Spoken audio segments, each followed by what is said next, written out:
그룹 슈가의 멤버 아유미 씨가 대한민국 국적인 걸 알고 계시나요? 그녀의 한국어 발음 때문에 아유미 씨를 일본인이나 한일 혼혈이라 생각하시는 분들도 많으실 텐데요. 전주 이시성을 가진 아유미 씨는 대한민국 국민입니다. 그녀의 이야기를 지금 시작합니다. 손님 여러분 안녕하십니까?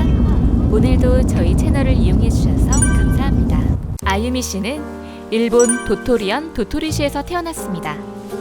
도토리시는 명탐정 코난의 도시로 유명한 곳이기도 하죠. 그녀의 아버지는 대한민국 국적의 제일교포 2세이고 어머니는 대한민국 충청도에서 태어나 일본 유학 도중 제일교포 남편과 결혼하였습니다.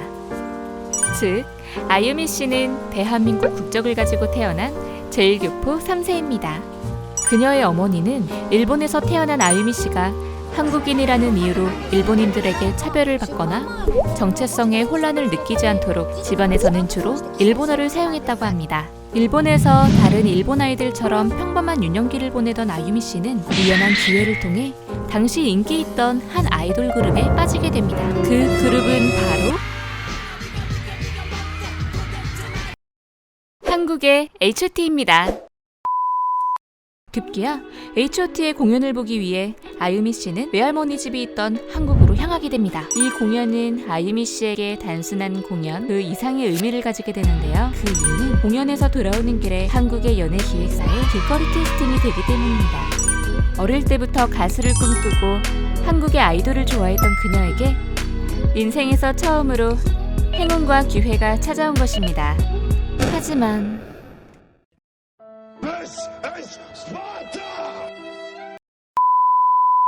그녀의 아버지는 딸의 한국행을 결사적으로 반대합니다. 한국인이라는 이유로 일본에서 차별받을 것을 걱정했던 어머니와는 다르게 그녀의 아버지는 우리말이 서툰 아유미 씨가 한국에서 차별받을 것을 걱정했기 때문입니다. 한국 국적을 가지고 일본에서 이방인으로 살아가는 그녀의 아버지에게는 한국 또한 낯선 곳이었습니다.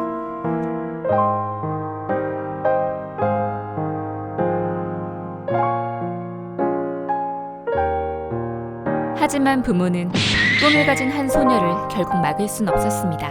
단식 투쟁까지 벌이며 가수 데뷔의 의지를 보인 아유미 씨는 결국 아버지를 설득하는 데 성공하고 걸그룹 슈가의 멤버로 합류하게 됩니다. 이번 곡은요, 저희 슈가가 지금까지 해보지 못했던 약간 발라드.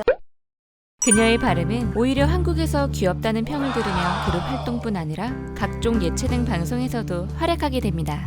우리에게 그녀는 어떤 존재였을까요? 한국어를 어눌하게 하는 외국인? 외국에서 태어난 한국인? 그녀의 밝은 미소 뒤에는 어떤 배경이 있었을까요? 일본에는 약 90만 명의 제일교포가 살고 있습니다. 일본의 제일 외국인 중에서 중국인 다음으로 많은 숫자입니다. 대한민국 제주도의 인구가 약 67만 명이라고 하니 90만 명이 얼마나 많은 숫자인지 가늠이 되시나요? 초기의 제일교포 1세대는 일본 제국주의의 가혹한 스타일로 인해 한반도에서 생활의 터전을 잃어버린 사람들이었습니다. 그리고 1937년 중일전쟁이 발발한 이후에는 일본의 징용 정책에 의해 다수의 한국인들이 일본으로 강제 연행되게 됩니다. 이들은 대부분 일본인들이 꺼리는 위험한 탄광과 군수공장 등에 배치되어 온갖 박해를 받으며 비참한 생활을 하였습니다. 당시 일본의 대동아 공영권은 서구에 비해 후발주자였던 일본의 영토 확장 정책으로 많은 아시아 식민지를 만들어 자원을 수탈하고 블록 경제 체제를 만들기 위한 일제의 야욕이었습니다. 아시아의 번영이라는 표명과 달리 일본군은 일본인 외 아시아 인종을 경시하며 그들의 본국과 점령지에서 갖은 차별, 학살, 폭행, 약탈과 강간을 저질렀습니다. 일본의 한국인들은 이런 시대적 배경 속에서 나라 잃은 민족의 한을 안고 온갖 차별과 학대를 당하며 머나먼 고향 땅을 그리워하며 살아갔습니다. 일본인들의 한국인에 대한 멸시와 차별은 1923년 9월에 일어난 간토 대지진 때 극에 이르게 됩니다. 간토 대지진은 약 10만 명의 생명을 앗아간 거대한 자연재해였습니다. 괴멸적인 피해를 입은 도쿄를 포함한 간토 지방에서 흉흉해진 민심 때문에 각종 유언비어가 난무하였는데요. 재난으로 인해 물 공급도 끊기고 식량도 넉넉지 않았던 상황에 조선인들이 우물에 독을 타고 일본인들의 식량을 약탈해간다는 헛소문이 각지에서 돌기 시작했습니다. 소문의 진위 여부를 떠나 한국인들에게 적개심을 가지고 재해 이후 이성을 상실한 일부 일본인들은 자경단을 결성해 한국인들을 학살하기 시작합니다. 자경단에 의해 조선식 옷을 입은 사람들은 바로 살해당하고 폭력을 두려워해 일본식 옷을 입은 조선인들을 구분하기 위해 그들은 우리에게 어려운 일본어 발음 주고엔 고조세는 시켜 발음이 어눌하면 살해하였습니다. 일부 한국인들은 일본의 유치장이 피신하였지만 자경단은 유치장까지 쳐들어와 한국인을 죽창, 몽둥이, 일본도 등으로 학살하였습니다. 일본 경찰은 사건을 알면서도 방관하거나 소극적으로 대처하였습니다. 재해 이후 혼란 수습과 질서 회복의 명분으로 하늘과 땅을 상대로 복수할 수 없는 자경단의 화를 조선인에게 향하도록 방치한 것입니다. 일본 경찰의 도움을 전혀 받지 못할 때 제일 한국인을 조직원으로 둔 일본 야쿠자 조직이 한국인을 숨겨주기도 했을 만큼 일본의 치안은 불안했습니다. 자경단의 살상 대상은 남녀노소를 가리지 않았으며 상당수는 안매장되었습니다. 학살이 최고조에 달했을 때 도쿄에 흐르는 스미다강과 아라카와강은 한국인의 시체의 피로 인해 붉은 빛으로 물들었다고 합니다.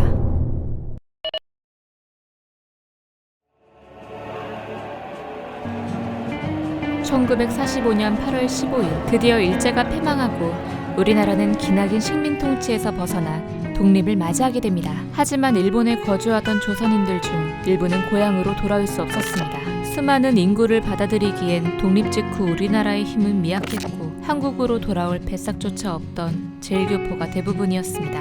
일제가 인간의 한계를 넘어서는 노동을 시키고도 제대로 된 임금을 지급하지 않았기 때문입니다. 그렇게 일본에 남게 된 1세대 제일교포들은 무국적자거나 이미 사라진 나라의 조선인, 외국인 혹은 미지의 존재로 살아가게 됩니다. 그들은 광복 이후 여전히 일본인과 동일하게 세금을 내면서도 취업, 진학, 영업 등에서 민족적 차별과 불이익을 받아 생존권을 위협받는 부당한 대우를 받고 있습니다. 그리고 조선에서 건너간 1세대 제일교포들과 달리 그들의 자녀인 제일교포 2세들은 일본에서 태어나 대부분 한국어가 능숙하진 않습니다.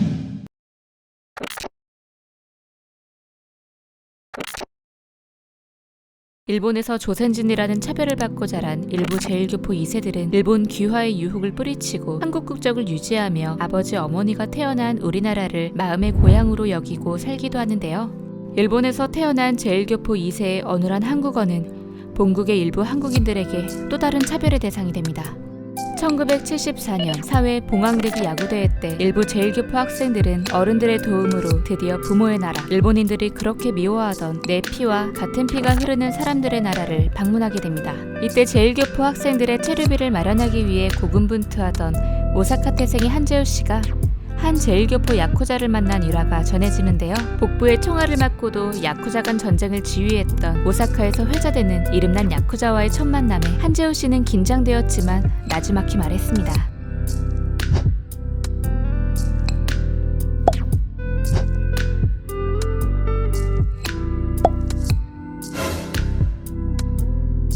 한재우 씨는 대답을 하며 괜히 왔다는 생각을 했습니다. 그 당시에 350만 원은 지금의 수억 원에 이르는 큰 돈이었습니다. 지금도 한재우 씨는 그때 그 야쿠자의 대답을 어제일처럼 기억합니다.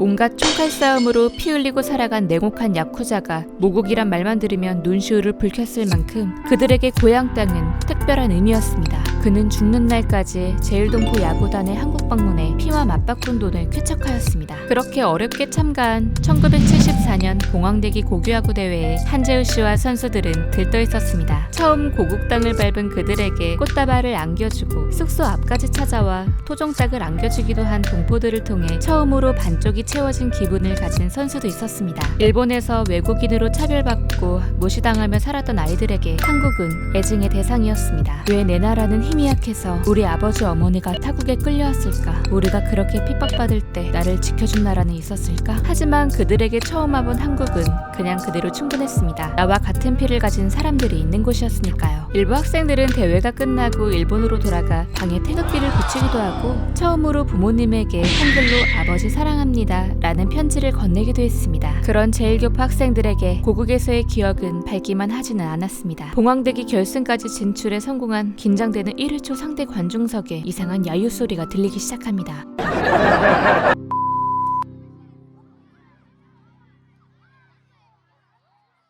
제일교포 아이들을 향해 침을 뱉거나 욕을 하는 관중들도 있었고 심지어 대한독립 만세를 외친 관중들도 있었습니다. 어렵게 경제발전을 이뤄내고 바쁘게 살아가던 일부 한국인들이 제일교포와 일본인을 구분하지 못했던 것이었습니다. 한재우 씨는 먼 산을 바라보다 긴 한숨을 뱉으며 푸념합니다.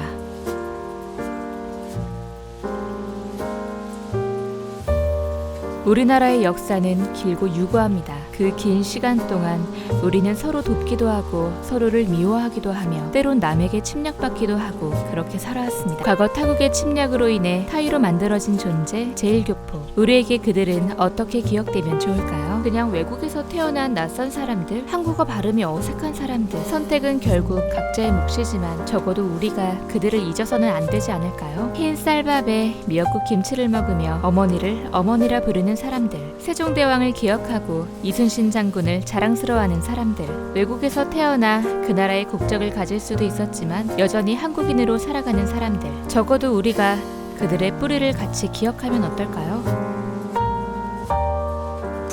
제가 어릴 때부터 계속 태극기를 달고 그 올림픽에서 금메달 따는 게 목표였기 때문에 기원은 안 했습니다.